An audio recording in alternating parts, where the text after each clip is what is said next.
Hello दोस्तों, स्वागत है आपका अपना चैनल AW आर्ट्स में। मैं हूं निशांत और आज मैं बना रहा हूं फ्रेंड्स आई टैटू।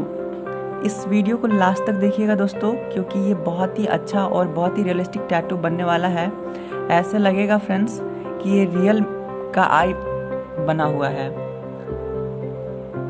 तो फ्रेंड्स, इस टैटू को बनाने के लिए मैंने ब्लैक जेल पेन का यूज़ किया है और शेडिंग देने के लिए मैंने शेडिंग ब्रश का यूज़ किया है।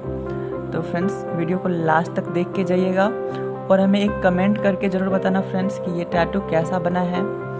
और अगर अच्छा लगे तो इस वीडियो को एक लाइक ज़रूर कर देना फ्रेंड्स। और अगर आप मेरे चैनल पर नए हैं तो मेरे चैनल को सब्सक्राइब भी ज़रूर कर लीजिए फ्रेंड्स, क्योंकि ऐसे ही रियलिस्टिक टैटू और बहुत ही अच्छे से टैटूज़ का वीडियोज़ मैं अपने चैनल पर अपलोड करता रहता हूँ फ्रेंड्स। तो चलिए इस टैटू को कंप्लीट करते हैं। एक और बात फ्रेंड्स, मेरे चैनल पर आपको डेली एक नए टैटूज़ का वीडियोस देखने को मिल जाएगा फ्रेंड्स, तो मेरे चैनल में बने रहिए।